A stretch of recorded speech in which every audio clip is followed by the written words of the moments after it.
ପରବର୍ତ୍ତୀ ମୁଖ୍ୟ ଖବର। ଏବେ 2 ହେଲମେଟ୍ ସହ ବିକ୍ରି ହେବ 2 ଚକିଆ ଗାଡ଼ି। କେନ୍ଦ୍ର ସଡ଼କ ପରିବହନ ମନ୍ତ୍ରୀ ନୀତିନ ଗଡ଼କରୀ ଏବେ ପ୍ରତ୍ୟେକ 2 ଚକିଆ ଗାଡ଼ି ବିକ୍ରି ବେଳେ 2ଟି ସାର୍ଟିଫାଏଡ୍ ହେଲମେଟ୍ ଦେବା ବାଧ୍ୟତାମୂଳକ ହେବ। କେନ୍ଦ୍ର ସଡ଼କ ପରିବହନ ମନ୍ତ୍ରୀ ନୀତିନ ଗଡ଼କରୀ ଏନେଇ ଘୋଷଣା କରିଛନ୍ତି। ଏହାକୁ ନେଇ ବାଇକ୍ ହେଲମେଟ୍ ନିର୍ମାତା ସଂଘ THMର ଅଧ୍ୟକ୍ଷ କହିଛନ୍ତି, ଏହା କେବଳ ଏକ ନିୟମ ନୁହେଁ ବରଂ ଦେଶର ଏକ ଆବଶ୍ୟକତା। ଏବେ ସଡ଼କ ଦୁର୍ଘଟଣାକୁ ରୋକାଯାଇପାରିବ। ଏକ ଆକଳନ ଅନୁସାରେ ସ୍କୁଟର, ବାଇକ୍ ଦୁର୍ଘଟଣାରେ 50% ମୃତ୍ୟୁ କେବଳ ହେଲମେଟ୍ ନ ପିନ୍ଧିବା କାରଣରୁ ହୋଇଥାଏ। ପରବର୍ତ୍ତୀ ମୁଖ୍ୟ ଖବର। ମାର୍ଚ୍ଚ 31ରେ ବନ୍ଦ ରହିବ ମୁଖ୍ୟମନ୍ତ୍ରୀଙ୍କ ଜନ ଅଭିଯୋଗ ଶୁଣାଣି। ମାର୍ଚ୍ଚ 31 ତାରିଖ ସୋମବାର ଦିନ ମୁଖ୍ୟମନ୍ତ୍ରୀଙ୍କ ଜନ ଅଭିଯୋଗ ଶୁଣାଣି କାର୍ଯ୍ୟକ୍ରମ ବନ୍ଦ ରହିବ।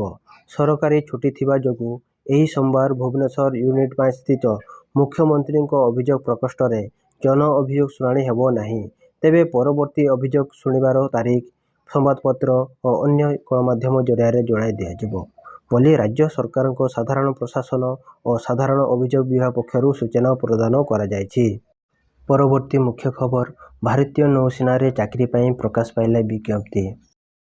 ଭାରତୀୟ ନୌସେନାରେ ଅଗ୍ନିବୀର, SSR ଏବଂ MR ଏବଂ SSR ମେଡିକାଲ ନିଯୁକ୍ତି ପାଇଁ ବିଜ୍ଞପ୍ତି ପ୍ରକାଶ ପାଇଛି। ଆବେଦନ କରିବାର ଶେଷ ତାରିଖ 10 ଏପ୍ରିଲ 2025 ରହିଛି। SSR ପଦବୀ ପାଇଁ ଆବେଦନକାରୀ ଗଣିତ ଏବଂ ପଦାର୍ଥ ବିଜ୍ଞାନ ସହିତ +2 ପାସ୍ କରିଥିବା ଆବଶ୍ୟକ। ଏଥିସହ ରାସାୟନିକ ବିଜ୍ଞାନ, ଜୀବବିଜ୍ଞାନ କିମ୍ବା କମ୍ପ୍ୟୁଟର ବିଜ୍ଞାନ ମଧ୍ୟରୁ ଗୋଟିଏ ବିଷୟରେ ଅଧ୍ୟୟନ କରିଥିବା ଆବଶ୍ୟକ। MR ପଦବୀ ପାଇଁ 10ମ ପାସ୍ ଜରୁରୀ।